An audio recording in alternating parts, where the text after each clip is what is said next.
மருத்துவர் அன்புமணி தலைமையிலான பாட்டாளி மக்கள் கட்சியை கூட்டணி சேர்த்த கையோடு டெல்லிக்கு பறந்த எடப்பாடி உள்துறை அமைச்சர் அமித்ஷாவை சுமார் 1 மணி நேரத்திற்கு மேலாக பேசியிருக்காரு. இந்த சந்திப்பின் போது கூட்டணி விவகாரம் முடிவுக்கும் வந்திருக்கு.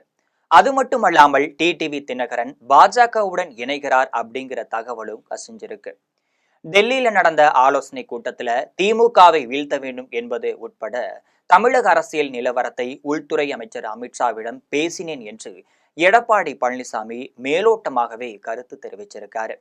உண்மையில அவர்களுக்கு 2 பேருக்கு நடுவுல என்ன பேச்சுவார்த்தைகள் நடந்தது, என்ன முடிவுகள் ஏற்பட்டது என்பது குறித்து ஜெம் தொலைக்காட்சி வழங்கும் சிறப்பு செய்தி தொகுப்பை தற்பொழுது பார்க்கலாம்.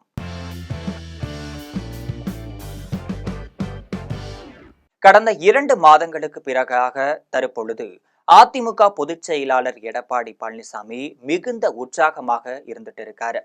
காரணம் என்னன்னு கேட்டீங்கன்னா, பாஜகவுடன் மோதல் போக்கு முடிவுக்கு வந்திருக்கு. அது மட்டுமல்லாமல் புதிய கூட்டணிகள் அமைப்பது குறித்த நடவடிக்கைகளும் ஆரம்பமும் ஆகியிருக்கு. இதன் நிமித்தமாக தான் தற்பொழுது எடப்பாடி பழனிசாமி பேச்சை உற்று நோக்கினால், முன்னாள் முதலமைச்சர் ஜெயலலிதா போன்று என் ஆட்சியில், என் அதிமுகவில், என் கூட்டணியில் என தன்னை முன்னிலைப்படுத்தி பேச ஆரம்பிச்சிருக்கார்கள். இதற்கு காரணம் டெல்லியில் நடந்த பேச்சுவார்த்தையில் அதிமுக கட்சி நடவடிக்கைகள்ல பாஜக தலையிடாது உள்துறை அமைச்சர் அமித்ஷா இதற்கு உறுதியும் தெரிவிச்சிருக்காரு. இதற்கிடையே அமித்ஷாவும் எடப்பாடி பழனிசாமியும் பேசும் பொழுது முதற்கட்டமாக தொகுதி பங்கீடு குறித்து பேச்சுவார்த்தையும் நடந்திருக்கிறது. அப்பொழுது உள்துறை அமைச்சர் அமித்ஷா தங்களுக்கு 50 தொகுதிகளை ஒதுக்கி தர வேண்டும், 3 அமைச்சர் பதவிகளையும் தர வேண்டும் என கோரிக்கையும் விடுத்திருக்காரு. இதுல விசேஷம் என்னவென்றால், டிடிவி தினகரனை கூட்டணியில் சேர்த்து கொள்ள வேண்டும் என்பது குறித்து பேச்சுவார்த்தையும் நடந்திருக்கு. அந்த வகையில தான் டிடிவி தினகரனை பாரதிய ஜனதா கட்சி கூட்டணியில சேர்த்து கொள்ள இருக்காங்க. தங்களுக்கு தரப்படக்கூடிய 50 தொகுதிகள்ல டிடிவி தினகரனுக்கு தேவையான தொகுதிகளை பாஜக ஒதுக்கி கொள்ளும்னு உள்துறை அமைச்சர் அமித்ஷாவும் தெரிவிச்சிருக்காரு.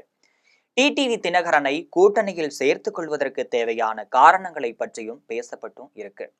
கடந்த 2021 சட்டசபை தேர்தல்ல டிடிவி தினகரன் தலைமையிலான அம்மா மக்கள் முன்னேற்ற கழகம் 2.35% வாக்குகள் மட்டுமே பெற்றிருந்தாலும் கூட தென் மாவட்டங்கள்ல அதிமுகவின் வெற்றியை கிட்டத்தட்ட 20 தொகுதிகள்ல தடுத்து நிறுத்தி இருக்கிறது. இது மட்டுமல்லாமல் சுமார் 24 தொகுதிகள்ல அம்மா மக்கள் முன்னேற்ற கழகம் 3வது இடத்தையும் பிடிச்சிருக்கு. அந்த வகையில தான் டிடிவி தினகரனை இணைக்காவிட்டால் இது போன்ற பாதிப்புகள் ஏற்படும். இது மட்டுமல்லாமல் அவர் விஜய் பக்கம் தாவுவதற்கும் தயாராக இருக்கிறார். அந்த சூழ்நிலையை நாம் ஏற்படுத்திவிடக் கூடாது அப்படின்னு உள்துறை அமைச்சர் அமித்ஷா கருத்தும் தெரிவிச்சிருக்காரு. இது மட்டுமல்லாமல் ஓ பன்னீர்செல்வத்தையும் நம்முடன் இணைத்துக் கொள்ளலாம். டிடிவி தினகரன் மற்றும் ஓ பன்னீர்செல்வம் இவங்க 2 பேத்தையும் முக்குளத்தோர் மக்கள் மத்தியில குறிப்பிட்ட வாக்கு எண்ணிக்கையை வைத்திருக்கிறார்கள் என்றும் அமித்ஷா பேசியிருக்காரு. இது குறித்து எடப்பாடி பழனிசாமி கருத்தும் தெரிவிக்கும் பொழுதுல, டிடிவி தினகரனை பொறுத்த வரைக்கில ஒரு கட்சிக்கு தலைவராக இருக்கிறார், அந்த கட்சிக்கு வாக்கு வங்கி இருக்கிறது. அதே சமயம் ஓ பன்னீர்செல்வத்திற்கு கட்சி என்று எதுவும் கிடையாது. மேலும் அவரிடம் மக்கள் செல்வாக்கு இல்லை. எனவே டிடிவி தினகரனை வேண்டுமானால் இணைத்துக் கொள்ளலாம், ஓ பன்னீர்செல்வத்தை இணைத்துக் கொள்ள முடியாது. அது மட்டுமல்லாமல் கடந்த தேர்தல்ல அதிமுகவை தோற்கடிக்க வேண்டும் என்பதற்காகவே ஓ பன்னீர்செல்வம் முழு நேரமும் வேலையை பார்த்தார் என கருத்தும் தெரிவிச்சிருக்காரு. அதன் அடிப்படையில தான் டிடிவி தினகரனை பாரதிய ஜனதா கட்சியுடன் இணைத்துக் கொள்ளலாம் அப்படிங்கிற முடிவுக்கும் இருவரும் வந்திருக்காங்க. இதற்கிடையே தான் எடப்பாடி பழனிசாமி, அமித்ஷா ஆகியோர் பேச்சுவார்த்தை ஆரம்பிக்கும் பொழுதே பிரதமர் மோடியின் கருத்து குறித்து அமித்ஷா எடப்பாடியிடம் தெரிவிச்சிருக்காரு. பிரதமர் மோடியை பொறுத்த வரையில தமிழ்நாட்டில் திமுக ஆட்சியை எப்படியும் அகற்ற வேண்டும் என்று விரும்பிட்டு இருக்காரு.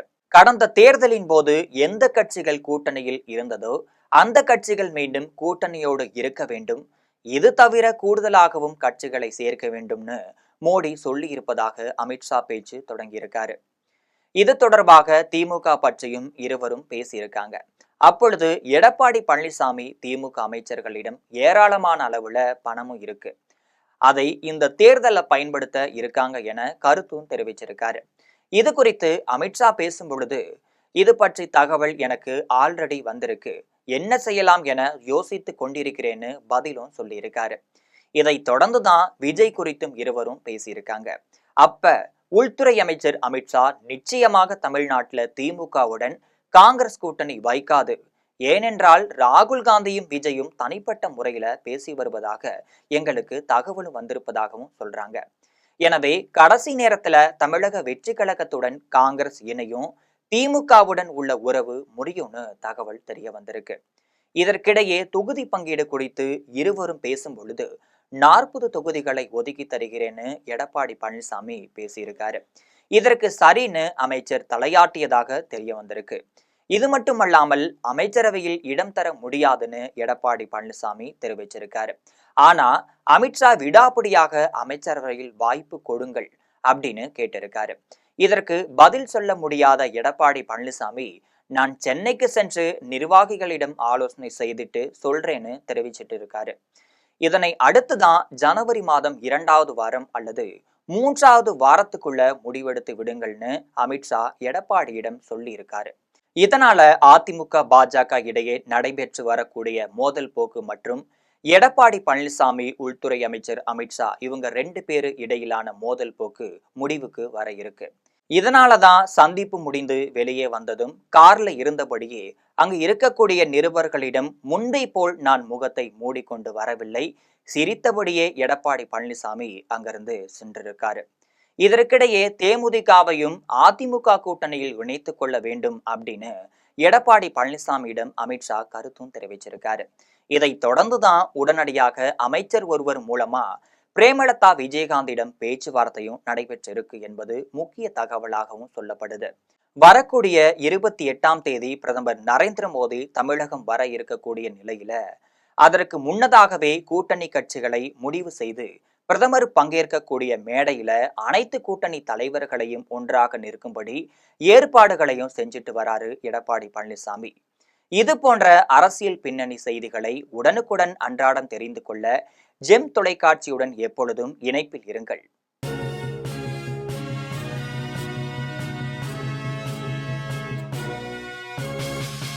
உடனுக்குடன் அப்டேட் தெரிந்து கொள்ள ஜெம் டிவி தமிழ் ஆப்பை இன்ஸ்டால் செய்யவும்.